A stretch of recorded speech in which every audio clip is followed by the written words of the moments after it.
So I went to Craigslist and I bought the most destroyed, neglected, and worst car on Craigslist ever. So this in the shop right now, this is a 2010 Mazda 3 2.5 liter motor. And from the outside, as you guys can see, it doesn't look like much. It just looks like a regular Mazda 3. The headlights are all shiny. The body is in really nice shape, as you guys can see. So you may be thinking, how is this the worst car on Craigslist? What's the issue with this car? Well, I'm gonna show you. Man, this car is such a disaster. You guys are not gonna believe this. Are you ready to see the carnage? Oh boy. You look underneath. What do you got here? You got so much rust. And you guys think that, oh, it's just surface rust. It's no big deal. Well, the subframe, yeah, that's the subframe. It's full of holes. It's actually full of holes, and this cross member right here is completely compromised. This is what happens when you park your cars on the grass when it's salty. Look at the sway bar links. Look at the actual sway bar. It's rotting in hell, guys. This thing is rotting to death. Now, another compromised component of this car is this part of the cross member right here. It's completely rotten away. There is nothing left of this cross member whatsoever. Basically, if this car got rear-ended right now, I bet the whole subframe would just buckle and turn into sand. This car is on its second muffler already, as you guys can see, and it's already rusted to shit.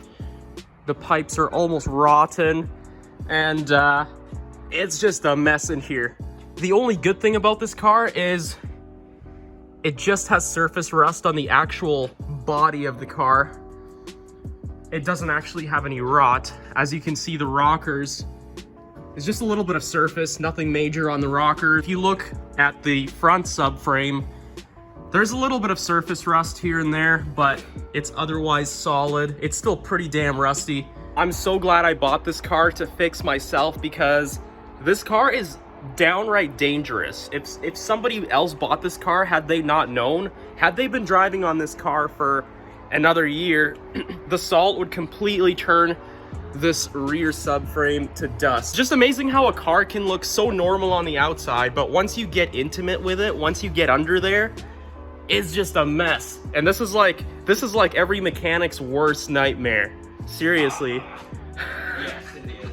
That's not the only thing that was wrong with this car. We had to do the rear wheel bearings, rear shocks. Pretty much every suspension component underneath of this car was shot. So front wheel bearings, front shocks, front control arms, all the bolts wouldn't come out. Would not come out of that hub, dude. No matter what I fucking did, I could not get it out. And I'm like this, I'm like fucking. Alright, I'm bringing out the heavy artillery here. There's nothing left of this frame, dude. Yeah, I know. It's just, look at that. You see that?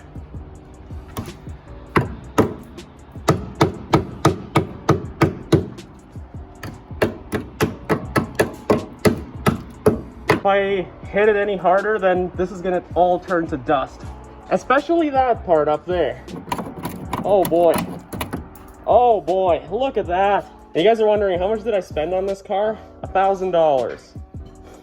And I knew what I was going into, and I just want to fix it and drive it. The old strut just got out. Look how disgusting and rusty that is. That is just carnage. And the old control arms, holy shite. See those ball joints? Nothing left of that ball joint. And so as you guys can pretty much see from that video, the whole structural integrity of that rear chassis is completely gone. So in the next video, we will be doing a complete removal and install of the new rear subframe. So stay tuned for the next video. It's gonna be a crazy one. Until next time, I will catch you guys in the next one. Peace out.